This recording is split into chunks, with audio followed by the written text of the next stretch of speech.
Thank you. Welcome to part two.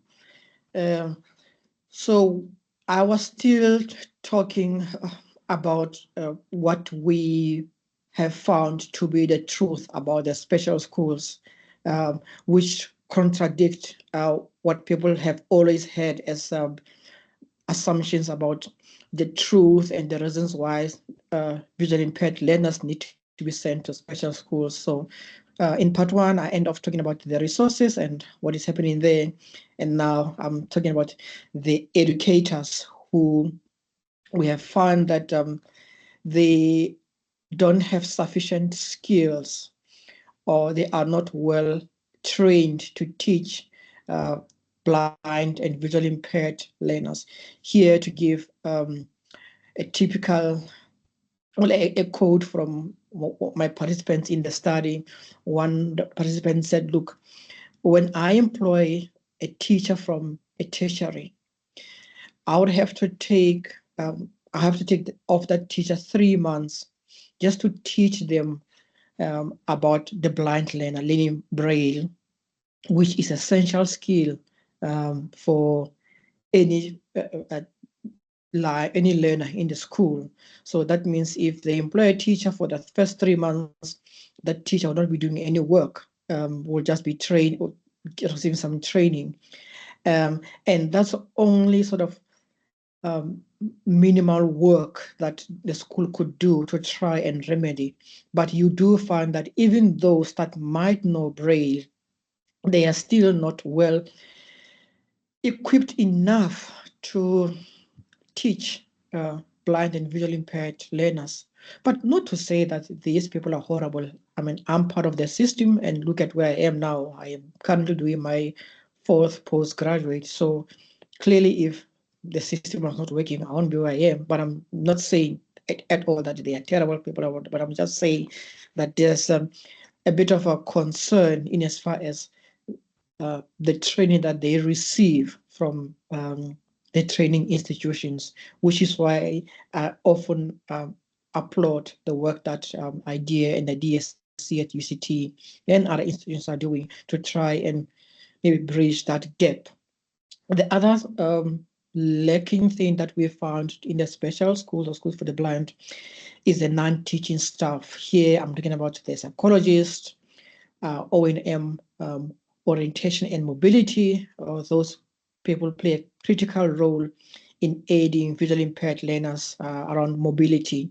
How do I work from point A to B? Somebody need to come and teach me how do I work, how do I walk from my office to my colleague's office or so on, even how to hold a cane, those that are using guide dogs and so on. And then you might find also people like the O&M for daily living skills. How do blind learners learn how to make a cup of tea? Because sometimes parents are so afraid.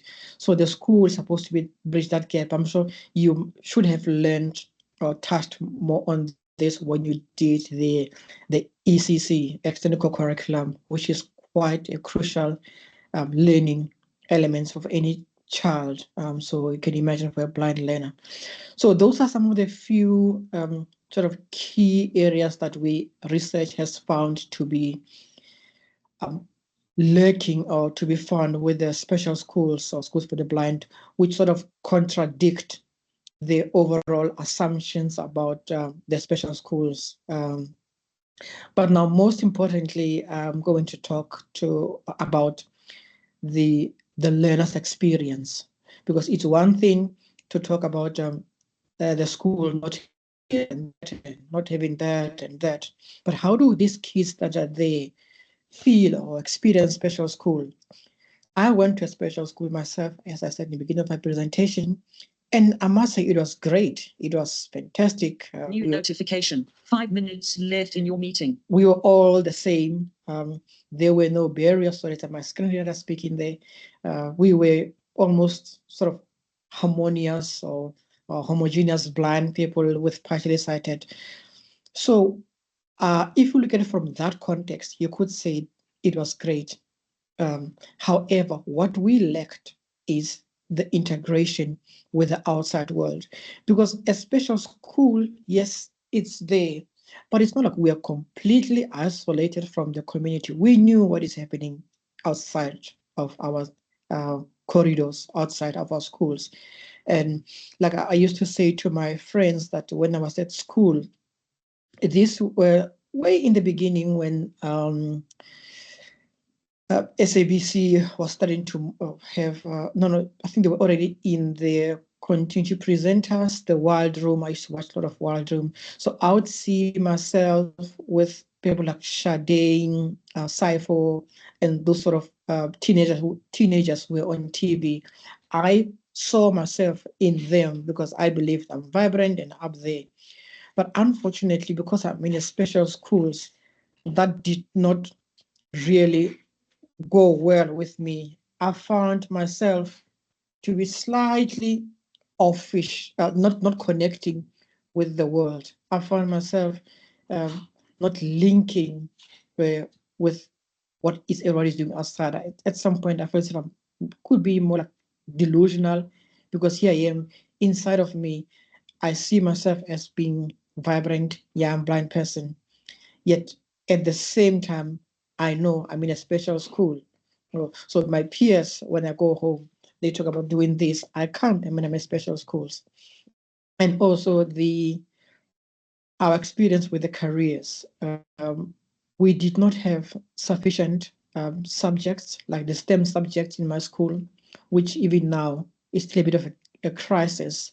Most special schools or schools for the blind, they don't provide pure mathematics. I think I only know one school that tried, but again, it was more if the teacher is willing to go extra mile and see, look at the possibility of doing that. Other than that, it doesn't work, which for me is a bit of a concern and a crisis because that limits our chances of moving to tertiaries, our chance of careers. That is why in most cases, when you find blind and visually impaired persons at the universities, the majority of them end up doing the humanities, social science, law, even to some degree, politics. You never find us moving towards the commerce or the commercial law purely because of the foundation.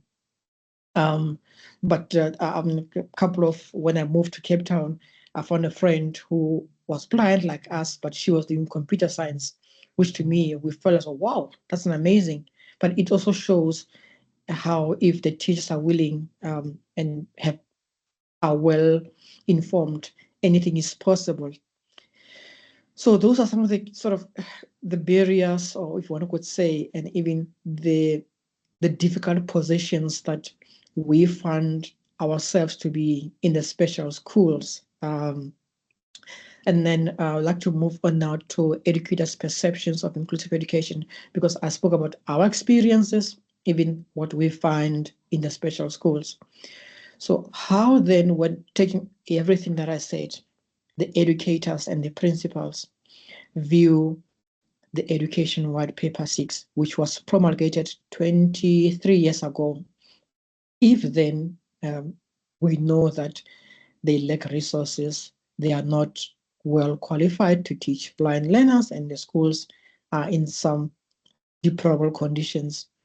What then is their position of and their perceptions of inclusive education? What is their role in inclusive education?